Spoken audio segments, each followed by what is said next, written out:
Hello दोस्तों, मैं Junaid Siddiqui. Target 99 plus academy पर आपका स्वागत है। और रैपिड रिवीजन सीरीज चल रही थी केमिस्ट्री की, उसी को कंटिन्यू करेंगे और इसका आज पार्ट नंबर 4 पढ़ेंगे, जिसमें हम पढ़ेंगे प्रॉपर्टीज ऑफ बेसिस। उससे पहले समझेंगे what do you mean by basis.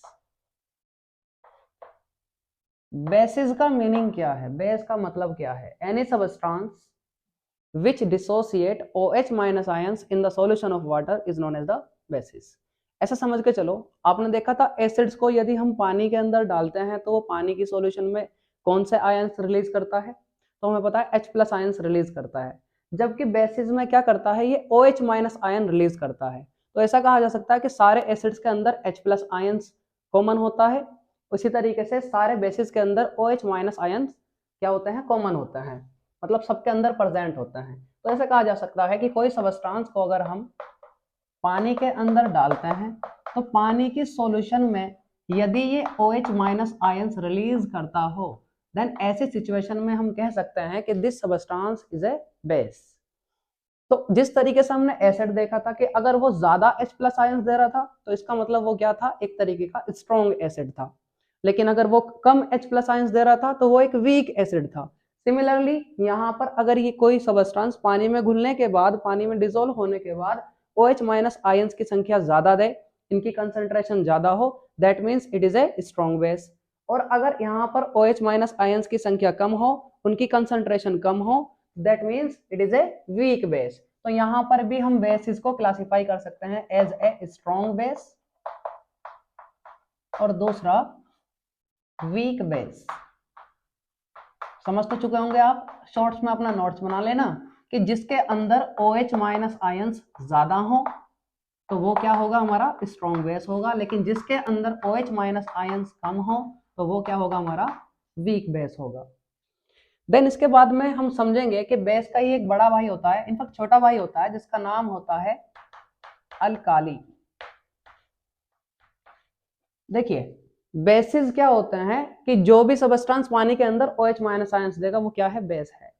लेकिन OH माइनस आयंस देने के साथ साथ लेकिन ऐसा होता है कि सारे बेसिस पानी के अंदर सोल्यूबल नहीं होते, उनमें से कुछ पानी के अंदर सोल्यूबल होते हैं और कुछ पानी के अंदर इनसोल्यूबल होते हैं।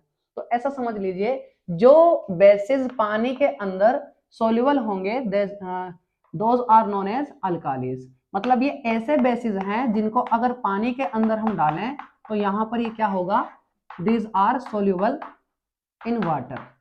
तो the bases which are soluble in water are known as alkalis. फिर से सुनेंगे ध्यान से, बेसिस में और अल्कालीज में क्या डिफरेंस है।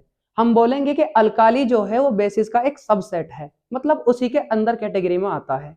कुछ बेसिस ऐसे होते हैं जो पानी के अंदर घुल सकते हैं और बाकी के बेसिस ऐसे होते हैं जो पानी के अंदर नहीं घुल सकते।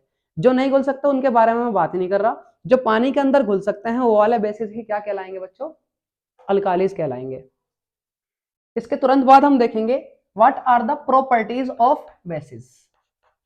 जिस तरीके से हमने प्रॉपर्टीज ऑफ एसिड्स देखा था, इसी तरीके से प्रॉपर्टीज ऑफ बेसिस देखेंगे। अच्छा कह रहे होंगे सर जी इसका कुछ एग्जांपल्स तो बता दीजिए कि कौन से अल्कालीज ऐसे हैं, कौन सा बेसिस ऐसे हैं जो पानी के अंदर घुल सकते हैं। तो इनका जो हाईली रिएक्टिव मेटल के साथ बेस बनेंगे, जैसे NaOH है, CaOH होल ट्वाइस है, और इसके अलावा हम देख सकते हैं KOH potassium hydroxide. These all are bases which can be dissolved in water, which are soluble in water, and the bases which are soluble in water are known as alkalis। ऐसे bases जो पानी के अंदर घुल सकते हैं। Come to the topic, properties of acid की मैं बात कर रहा था, properties of bases sorry. Acids हम ऑलरेडी डिस्कस कर चुके हैं प्रीवियस वीडियो के अंदर। तो यहाँ पर बेसिस की जो प्रॉपर्टी होगी उसमें हमने देखा था कि acids are sour in taste, तो these are bitter in test.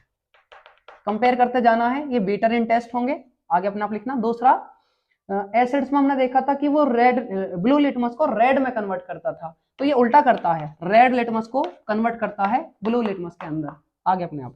तीसरा, हमने देखा था कि एसिड्स क्या होते हैं, इलेक्ट्रोलाइट्स होते हैं, मतलब पानी के अंदर अगर उनको घोल दिया जाए तो उनके अंदर से इलेक्ट्रिसिटी फ्लो हो जाती है। बेसिस भी क्या होते हैं, इलेक्ट्रोलाइट्स होते हैं। इलेक्ट्रोलाइट्स का मतलब होता है दोस्तों, अगर इन सबस्टांस को मतलब बेसिस को हम पानी में डालें तो इनके अंदर से इलेक्ट्रिसिटी फ्लो हो जाए, तो ऐसा सबस्टांस जिसको पानी में घोलने के बाद उसमें से इलेक्ट्रिसिटी फ्लो हो जाती है, this are known as electrolytes. Fourth number पे हमने देखा था कि एसिड रिएक्शन कर रहा था मेटल के साथ में, तो यहाँ पर भी मेटल के साथ में हम रिएक्शन कराएंगे, तो वो हाइड्रोजन गैस रिलीज कर रहा था with the formation of A salt. तो यहाँ पर एक कंपाउंड बनाएगा, देन इसके बाद में यहाँ पर क्या करेगा, ये हाइड्रोजन रिलीज करेगा। देखिए वैसे सारे नहीं रिएक्शन करते, कुछ करते हैं, और पर्टिकुलर रिएक्शन आपको याद रखनी है। NaOH अगर रिएक्शन करेगा मेटल Na के साथ, Zn के साथ, तो ये क्या बनाएगा, सोडियम जिंकेट। यहां पर रिएक्शन करेगा Na2ZnO2 और साथ में हाइड्रोजन गैस डिस्प्लेस होगी। दोस्तों इसका नाम है sodium zincate, one of the important reaction in the base.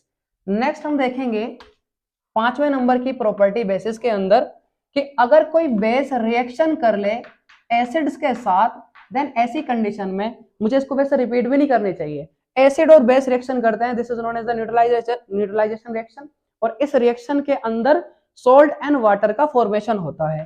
तो यहां पर क्या बनेगा, सोल्ट एंड वाटर।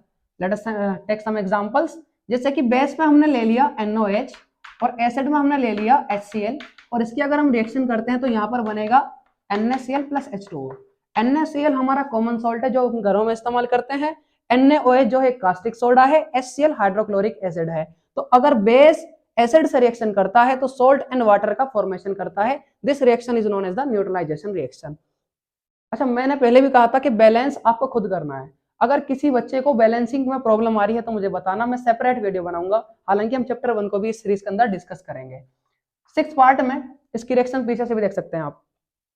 6 पार्ट में हम देखेंगे कि अगर कोई बेस रिएक्शन करेगा, आपके याद होना चाहिए एसिड रिएक्शन कर रहा था मेटल ऑक्साइड से, तो यहां लेंगे हम नॉन मेटल ऑक्साइड, तो वहां पर metal oxide as a base काम कर रहा था, और यहां पर non metal oxide as an acid काम करेगा। दैट मींस यहां पर भी एक न्यूट्रलाइजेशन रिएक्शन होगी और सोल्ट एंड वाटर का फॉर्मेशन होगा।